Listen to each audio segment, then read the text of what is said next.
Nah, lagi ngupe Helmi Hasan kali. Mau ikut abang? Jangan. Helmi Hasan for DPR RI.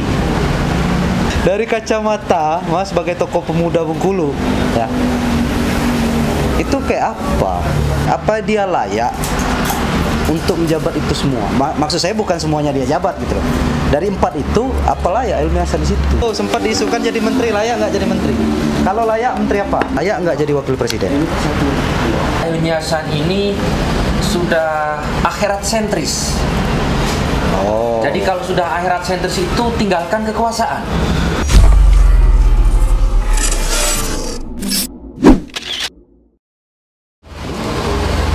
Mbok sehat? Dita?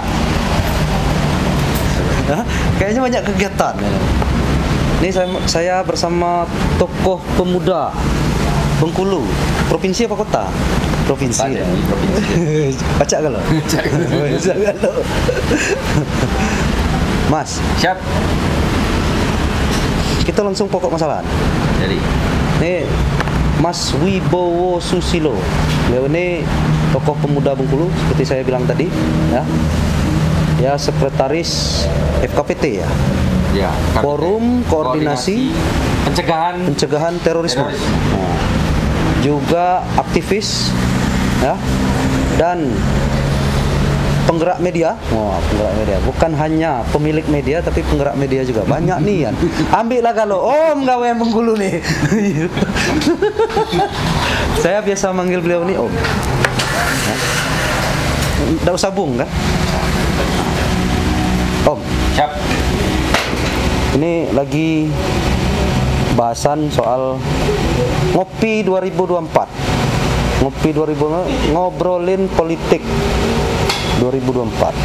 Pas ya. Ngobrolin politik. Nah, 2024. Orang kan biasanya kalau konten itu kan ngopi, ngobroli api gitu kan. Nah, kita pakai 2024. Udah paham lah ya.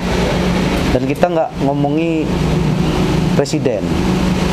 Walaupun sudah panas di situ. Udah ada jagoan presiden? Belum. Emang nggak ada yang ini? Ganjar, Anies, belum ada yang. Ada timnya nyolek-nyolek. Oh, udah dicolek sama timnya yang ini presiden ya. Itu dicolek asik atau dicolek? Tapi kita nggak ngomongin soal di pusat sana lah, yang nasional. Kita ngomongin Bengkulu aja, ya. Om kan walaupun turunan Jawa, tapi kan lahir dan besar di sini. Ya.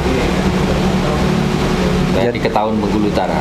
3 tahun di utara. Di Ketahun Bengkulu Utara. Oh, Ketahun Bengkulu Utara. Om, ngomongin soal politik 2024. Ini bahasan sekarang ini. Nanti, tapi saya ngusulin Mas Bowo jadi narasumber tetap nanti bisa ya? Insya Allah selagi sehat walafiat dan itu membawa manfaat, baik itu yang mengedukasi ataupun memberi informasi, ya. Kita siap. Karena itulah yang bisa kita berikan untuk sumbangsi. Sini Mas. Ini kita lagi ngopi di FNR ya. Endorse. Dosa bayar, biar kami yang bayar. Ini susu. Nah, siapa? Oh, saya yang pakai susu tadi saya.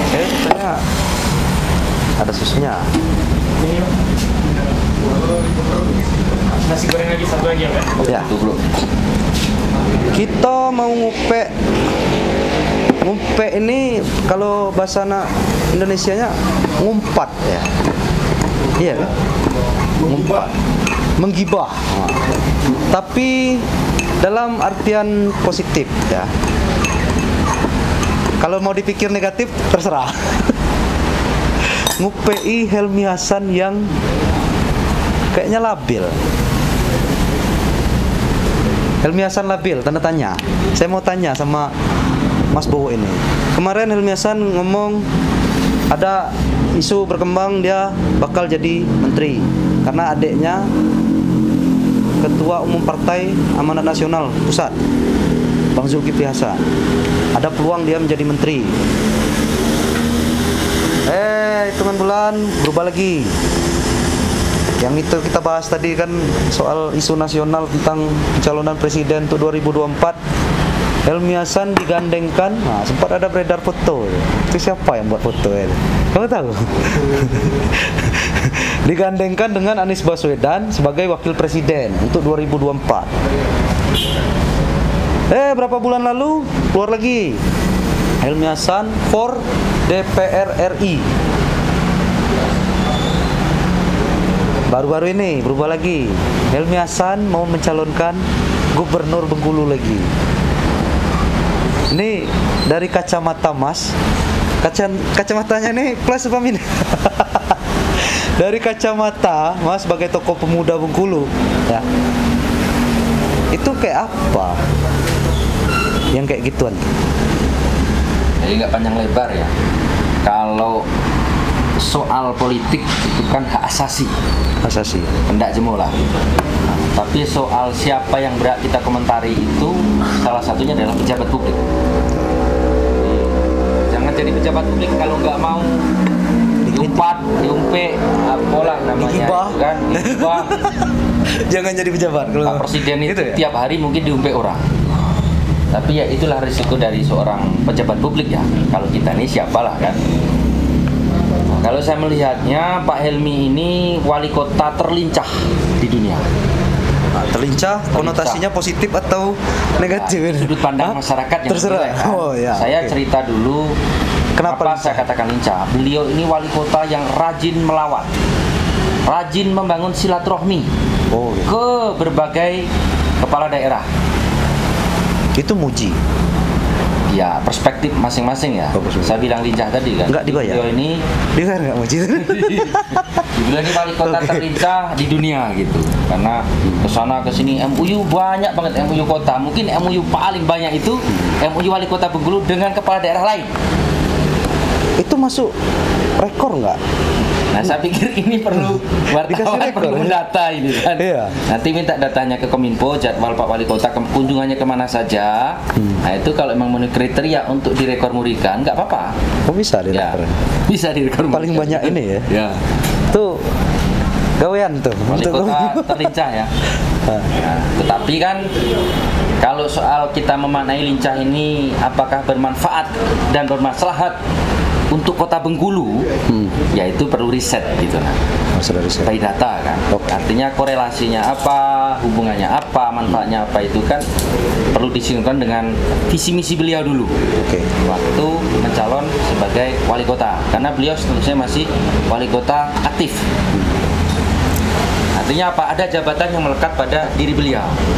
Nah, kembali lagi pada persoalan 2024 tadi. Ya kalau saya melihatnya beliau ini bisa saja salah kan. Ya mencoba melempar dirinya ke publik. Atau bisa jadi ini adalah salah satu cara untuk tetap menjaga eksistensi politik. Eksistensi politik. Ya itu kan biasa, biar namanya terjaga di arena politik gitu. Jadi isu itu harus terus muncul gitu. Bisa saja nanti besok dia pengen menjadi duta besar untuk Arab Saudi kan, keinginan kan. Oke. Namanya keinginan kan bebas, tidak gratis dan Anda tidak berhak melarang selagi itu tidak melanggar hukum, kecuali saya mau jadi teroris. Beda lagi kan. Saya mau jadi apa yang itu bertentangan Nanti hukum. tolong yang dia ngomong jadi terus dipotong. Oke. Terus Nah, tetapi yang perlu saya tegaskan sebagai warga kota Bengkulu, karena saya KTP kota Bengkulu ya. dulu ya.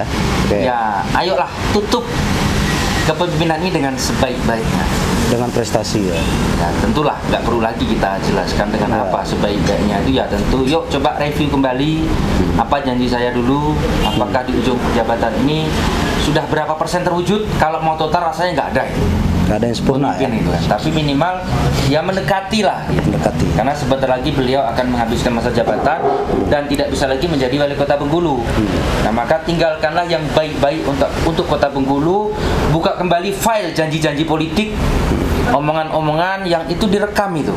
Jejak-jejak medsosnya itu kan ada jejak digital itu. Jangan sampai nanti ketika dia pengen apa yang lebih tinggi, lebih luas jangkauannya, itu menjadi hal yang tidak nyaman gitu.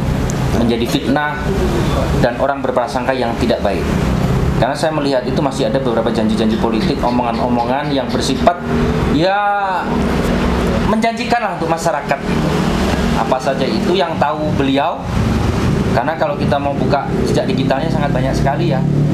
Dari mulai periode pertama menjabat sampai periode yang sekarang, itu saya pikir PR yang sangat besar bagi Pak Wali Kota Bengkulu Helmi Hasan. Nah, terus pertanyaan saya tadi itu, Mas. Gaya Helmi Hasan yang tanda kutip labil nih tadi, dari kacamata isu yang kita bawa gitu kan, yang kita bicarakan sekarang.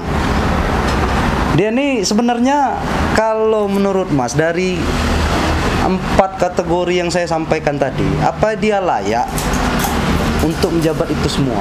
Maksud saya bukan semuanya dia jabat gitu loh. Dari 4 itu, apa layak Helmi Hasan di situ?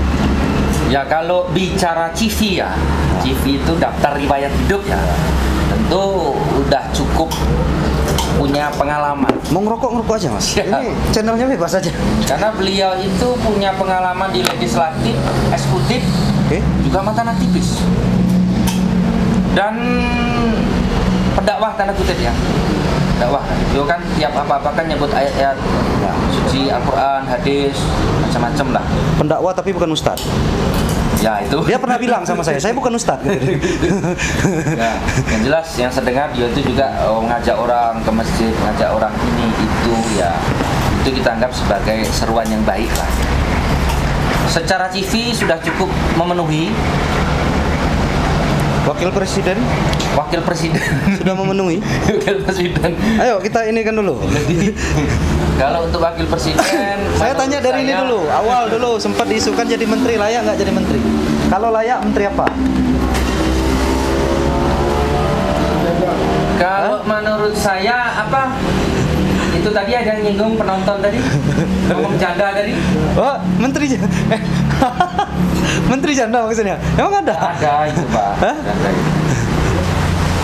Tolong kalau mau lihat sini izin dulu ke kamera ya. Sebab kami lagi syuting ya.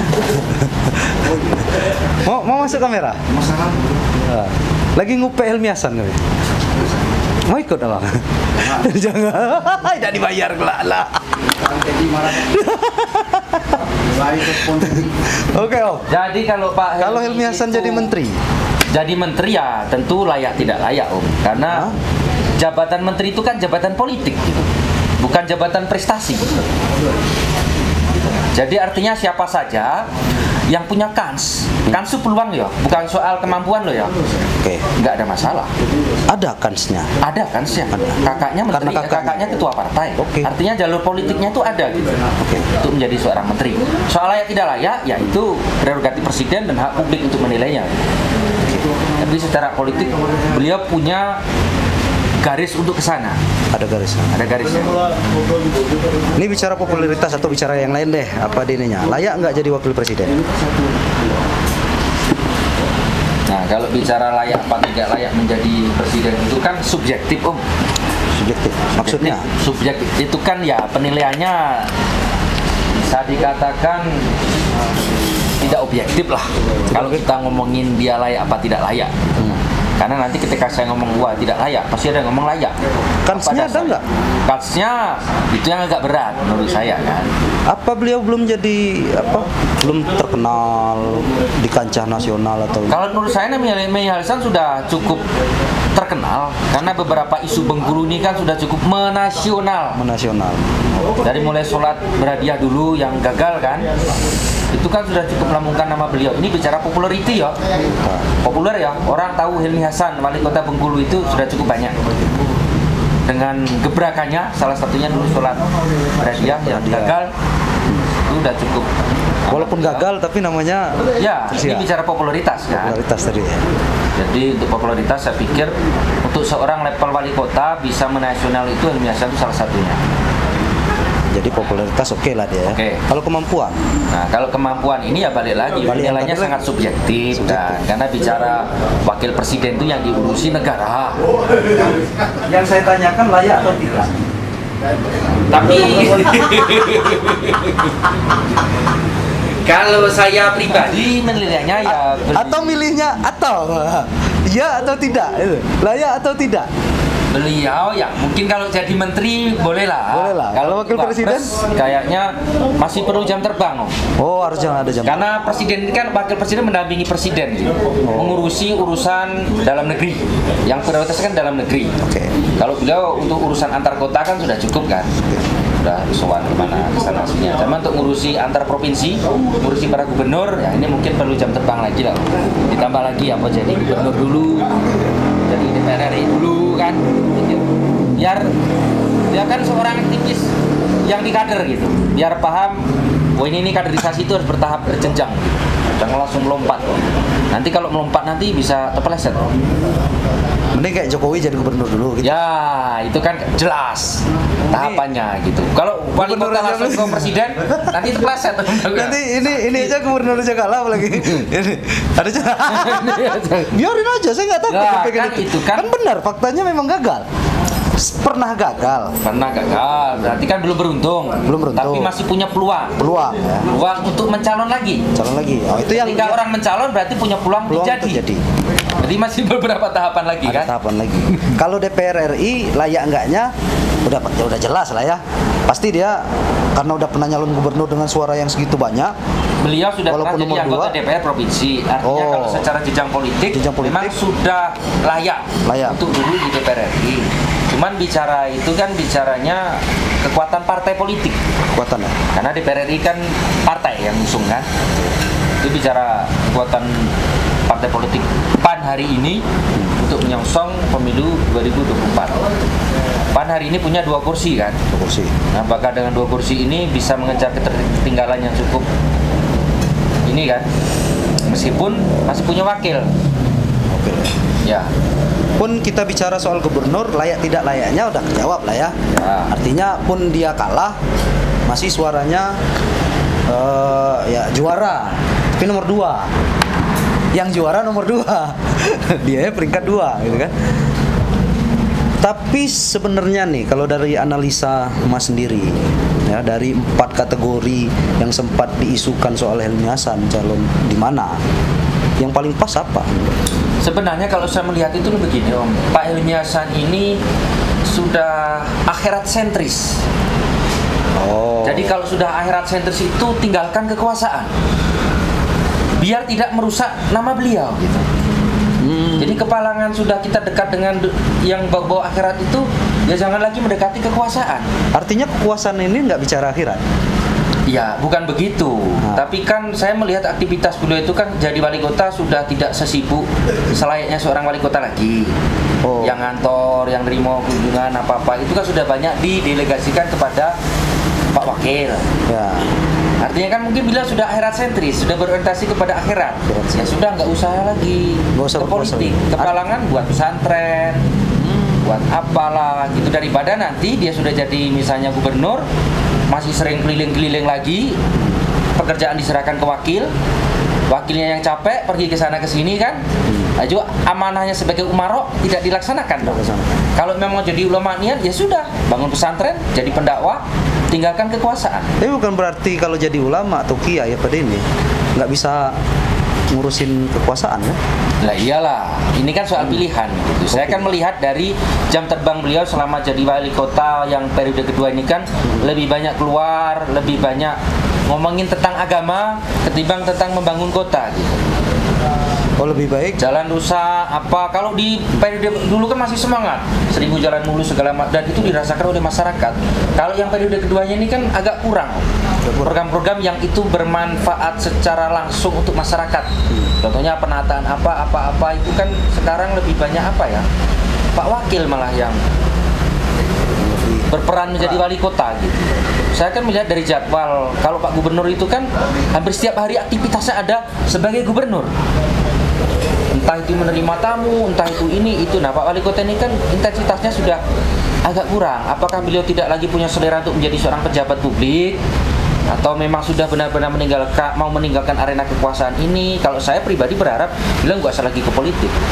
Kepalangan tinggalkan politik kekuasaan ini yang penuh dengan intrik segala macam ini, berkhidmatlah. Jadi poinnya yang Mas sampaikan, Helmi Hasan nggak usah lagi berpolitik. Betul. Udah Itu saran saya pribadi loh ya. Pribadi. Sudah keparangan karena jadi wali kota kayaknya sudah wali kota ini jabat orang berebut mau jadi wali kota. Kok dia malah nggak mau lagi kayaknya kan? Oh gitu. Dan ngapain juga nanti kalau jadi anggota DPR RI malah jarang kantor lagi, atau jadi gubernur malah nanti wakilnya yang sibuk segala macam kan. Jadi sudahlah kita urus akhirat saja, berdakwah saja. Saya seneng ngobrolin kayak gini nih. Kontan, to the point, ya. Lah enggak, coba tanya sama masyarakat Kota Bengkulu kan. Pak Helmi kan intensitas mobilitasnya kan tidak lagi terlalu aktif lagi di Kota Bengkulu kan. Saya tengok juga dari jadwal kegiatan wali kota itu banyaklah semuanya wali kota, wakil wali kota yang menghandle. Padahal kadang itu sampean tahu lah tupoksi apa wali kota, wakil wali kota itu kan. Ya kalau mewakili itu kan satu dua kali Tapi kalau 10 kegiatan, 9 yang mewakili itu wakil wali kota terus, berarti kan tanda tanya. Ini soal amanah loh ya. Oke. Karena wali kota digaji, Pertanyaannya fasilitasnya dikasih oleh negara. Beliau wali kota, dia dakwah nih lebih banyak ke luar nih, MOU lah atau inilah, ngajak kerjasama sama pimpinan daerah yang lainnya. Pun beliau melakukan hal tersebut kan? Istilahnya Mas mengatakan tadi meninggalkan kekuasaan yang dia diamanahkan untuk wali kota di sini. Apa menurut Mas Kota Bengkulu ini tanpa kehadiran beliau jalan nggak? Pembangunannya kah? Atau... Ya kalau ini kan ibaratnya begini ada kayak kita belajar dari kasus KPK lah ya. Ketika itu ada, memang kekuasaan itu kalau sudah terlalu lama dia akan cenderung otoriter. Kalau teorinya kan kekuasaan itu cenderung apalah, tahulah pemirsa kan. Nah, apakah dulu KPK ditinggalkan Nobel itu akan tidak baik-baik saja gitu? Tidak, karena KPK ini sebuah sistem. Dia bekerja berdasarkan undang-undang. Sama saja Kota Bengkulu ini. Dia mau wali kota siapapun tetap ada. Kota Bengkulu tetap jalan dengan segala konsekuensinya. Kenapa? Anggaran tersedia, perangkat tersedia, ASN banyak. Ya wali kota ini kan sekedar ini saja kan. Artinya kan gitu. Sistem tetap jalan. Tetap jalan, nggak akan ada apa-apa. Selama Helmi Hasan ya tetap anggaran sukses cuman kan sukses dan tidak ini kita perlu riset lagi Tetapi kan begini nah. Kota ini kan duitnya udah lagi itu aja. Duitnya tuh segitu-segitu lah. Maju enggak itu? Ya kalau kita lihat kemajuannya, tengoklah sendiri gitu kan. Saya lebih melihatnya kemajuan di Kota Bengkulu itu karena masyarakatnya yang kreatif, inovatif, kemudian berimprovisasi sendiri. Bukan karena gerakan ketimbang pemerintah. ada hadirnya pemerintah di dalamnya yang membawa sebuah kebijakan sehingga itu berdampak pada kehidupan yang lebih luas. Hadir nggak pemerintahnya? Nah pemerintah ini yang saya pikir agak kurang hadir. Kurang hadir. Hadirnya itu maksudnya bukan saya hadir, ada orang pesta saya hadir beri sambutan, maksudnya kan bukan begitu loh ya pengertiannya ya, tapi hadir dengan kebijakannya, dengan anggarannya, dengan alat-alat kekuasaannya itu. Misalnya apa, ini jalan rusak, saya bawa kadis PU dengan dosernya, dengan setomnya, dengan apanya kan, dengan koralnya segala ini macam. bukan saya muji. Jadi maksud hadir itu begitu gitu, bukan di situ ada orang kitanan, ada orang pesta, ada orang meninggal dunia, ini saya atas nama perintah Kota Bengkulu hadir berikan sambutan, bukan begitu. Bisa nanti salah paham kan, ini kegiatan wali kota tiap hari ada kunjungan ke sana, bukan begitu maksudnya kan. Tapi hadir dengan kebijakannya. Nah ini saya bukan muji ya, bukan muji Helmi Hasan dengan kekuasaannya apa ini. Pun saya muji juga nggak pernah dapat apa-apa, ya kan? Yang saya kasih tahu nih, Mas kan lihat sendiri, kayak sekarang simpelnya aja lah ya, Simpang 5 itu kan ada namanya Smart City. Itu udah jalan tuh, udah banyak kayak nongkrong hidup nih. Yang tadinya gelap gulita, tempat anak, maaf ya, bukan saya ini ya, tempat tidurnya anak pang gitu kan. Nah, terus udah ada Kota Tuo di ujung sana, mulai ramai, ekonominya mulai naik, ya kan? Masih juga kayak apa, orang sakit dibantu, ada ambulan untuk nganter, bahkan sampai warga Kota Bengkulu dia pengen dimakamkan di mana gitu kan, di daerah asalnya diantar gratis. Itu kan dia hadir berarti. Betul, itu kebijakan yang baik, tapi saya pikir tidak sesuai dengan kebutuhan masyarakat kita. Masyarakat kita nih Om butuh infrastruktur dasar. Infrastruktur. Infrastruktur dasar itu apa? Lah kan 1000 jalan mulus kan? Lah ya itu kan dulu sempat terpotong kan sampai Saya sekarang. bukan belain dia ya. Saya Lah, dulu saya muji. dulu muji. Sangat muji karena programnya langsung dirasakan masyarakat. Kalau sekarang enggak? coba sama kayak Brida. Itu tadi Bung Melian Sori tadi buat konten itu tadi. Rekreasi di Brida itu. Itu jalan di Brida jalan itu kota, tengok. jalan provinsi, Itu nanti kota. jangan salah nanti. Kota itu. Oke. Terus? Dan banyak lagi jalan baru. Coba ini jalan protokol ya. Ya. Depan ini. Dalam Menteri, Gubernur, Kapolda lewat sini. Oh nyaman nggak pergi ke situ? Ada lubang nggak? Ya. Ketemu lubang nggak? Saya nggak tahu ini jalan. saya rasa ini jalan negara yang diurus provinsi kayaknya ya. Betul. Ini kan di kita depan kantor RB nih. Betul. Depan rumah dinas wakil gubernur. Betul. Depan kantor Kodim. Jalannya hancur banget itu kan. Ini yang tanggung jawab Ilmu Hasan Faroidin. Oke, yang bertanggung jawab memang secara langsung, secara kebijakan bukan Pak Wali Kota. Betul. Tetapi ini daerah Tetapi dia. seharusnya ini wilayah Dia dia yang ya. menyuarakan. Menyuarakan itu. Betul. Hei, ini warga kotaku jalan rusak nih. Saya kalau nganggarkan bangun ini nyalahi aturan. Tolong dong siapa Pak Gubernur, Pak Menteri. Dia kan kakaknya. Ya, kakaknya Menteri Perdagangan. Nah, ya. harapan kita dulu kan Pak Elmi itu begitu. Ini punya siapa? Jaringan-jaringan di pusat Mas, itu. nanti cair ini Mas. Makan dulu. Nah, sudah ngopi. Sambil makan Mas. Terus? Jadi nggak salah menyuarakan, memang ini daerah dia harus disuarakan. Ngapa? Karena yang memanfaatkan langsung itu masyarakat kota yang merasakan ini. Yang merasakan itunya ya. Betul. Gang-gang di Kota Bengkulu ini masih banyak yang berlubang, sudah rusak. Ini infrastruktur dasar Om. Kalau sakit apa itu kan nggak ada rumah sakit kota dulu masih bisa nampung. Ambulan partai itu banyak. Banyak jalan Banyak berlubang sekali. sekarang. Ya. Artinya kan maksud saya itu Dan banyak lubang berjalan. Terus? kebutuhan yang seperti itu kan fasilitasnya sudah ada. Tinggal kan Pemkot ini kan nambahi lagi gitu. Paham tidak maksud saya kan? Untuk rekreasi mall itu sudah dibangun. Pantai sudah banyak lah untuk ini kan. Jadi itu bukan kebutuhan yang primer ya. Nambahi saja, sudah ada ditambahi. Nah, tapi fasilitas publik yang sangat krusial itu infrastruktur dasar itu adalah jalan. Mas, dari sekian banyak yang dijabarkan tadi, kan ada slogan Ilmi Hasan tuh, APBD untuk rakyat, dan ada religius dan bahagia. Bahagia nggak jadi, waduh saya kayak gini, nggak kena kan? Bahagia nggak jadi ini warga Kota Bengkulu? Ya, nanti kalau saya bilang saya nggak bahagia kan saya sengsara Pak Direktur. Iya, soalnya makan aja bisa di FNR. Gitu kan? Bahagia Kalau nggak? saya pribadi Nggak, bahagia itu kan nggak soal uang saja gitu kan? Soal keamanannya kah? Atau ini intinya Saya nggak bahagia cuma masalah jalan.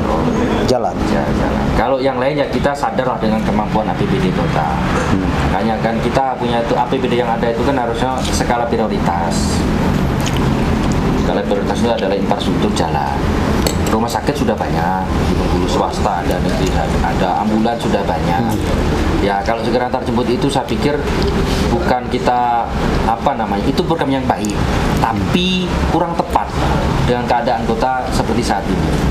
Masyarakat kan ya kalau Mambulon kan banyak berserak laum di Bengkulu ini kan, partai-partai saja punya itu, nggak layanan kan. Kemudian rumah sakit juga sudah banyak, jadi Pemkot ini cuma menambahi saja. Ya pelayanannya sama saja lah semua rumah sakit, nggak usah kita merasa kita paling inilah ya, sama mereka fasilitasnya juga udah ini kok. Cuman ya itu tadi yang sangat krusial itu jalan. Jalan. Ini dimakan nggak nih? Nah, saya nggak Makan akan dingin Pak. Sudah, ini kan panas. Oh gitu. Saya Timang Wazir, maaf ya kami ada ini Timang Wazir kan cair nanti. Oke Mas. Artinya dari isu-isu yang berkembang, walaupun kemarin di video sebelumnya ya, Kak Tengku Zulkarnain, Ketua DPD Kota Bengkulu dari PAN, mengatakan bahwa itu suara kader, belum suara Ilmi Hasan. Gitu kan? Kalau suara Mas, Ilmi Hasan sudahlah, nggak usah. Betul. Saya lebih sepakat beliau itu buka pesantren, menampung janda-janda terlantar, tidak berkuasa fakir lagi. miskin kan. Itu lebih, insya Allah Lebih ini. ya, daripada ke politik nanti beliau sibuk ngurus yang lain gitu lah kan. Mumpung kita bicara ini, pesan Mas untuk Helmi Hasan ada nggak? Ya itu tadi pesan saya itu ya, tapi nggak didengar mungkin kan. Cuman apa namanya itu, setidaknya saya sebagai warga Kota Bengkulu, saya ini kan warga beliau kan. Iya. Karena beliau itu orang nomor 1 di Kok Kota ngomong nggak didengar? Maksudnya nggak didengar tuh nggak mungkin dijalankan gitu. Oh, nggak Tapi mungkin kan kita dijalankan. wajib memberikan saran yang baik. Saya mikirnya tadi suara Mas nggak bakal dia dengarkan gitu. Apa Mas pikir Helmi Hasan orangnya kayak gitu? Hah? Enggak ya? Saya dengarkan lah, dia HP-nya aja disebar kemana-mana kok. Saya kan beberapa bulan lalu dapat WA juga, beliau maju DPR RI ya. Ada kan? Ada dari apa, WA blasting atau admin gitu ya. Admin? Kayaknya admin itu ya. Bukan dari dia langsung. Bukan. Kalau dia dari dia langsung kan menandakan dia Pak jawaban bahwa itu keinginan dia kan. Oh. Jadi apa kira-kira lagi yang ini? Politik 2024 soal Helmi Hasan ini? Ini jabatan wali kota masih sampai bulan apa? September. September. September tahun depan ya. Masih 1 tahun lebih oh. Iya. Yuklah, 1 tahun dimanfaatkan untuk closing dengan sebaik-baiknya. Mana janji-janji yang belum terrealisasi itu segera wujudkan. Kira-kira apa janjinya yang belum diwujudkan? Nah itu masyarakat om. Hah? Masyarakat itu yang paham kan. Ya, paham. Berarti Om nggak Banyak masyarakat? di Google kan banyak itu. Banyak nggak? Banyak di Google itu. Kayaknya itu bahasannya ya. Habis bahasannya. Makanannya belum habis soalnya. Ikutin terus kita bicara soal politik 2024 Bengkulu dulu lah. Saya belum bicara nasional nanti, tapi nanti ada waktunya sesinya kita bicara soal calon presiden di Bengkulu. Peluangnya. Siap kan? Siap. Gratis kan? Gratis. Gratis. Nanti Nggak saya perlu ngundang. kita yang nyumbang. Kalau pas saya kita yang nyumbang kan. Oke, ikutin terus Ngopi 2024. Bengkulu ngobrolin soal politik 2024. Sampai jumpa lagi. Tadi nggak pakai salam gitu ya. Mohon maaf, tadi nggak pakai salam. Dan sekarang wassalamualaikum warahmatullahi wabarakatuh.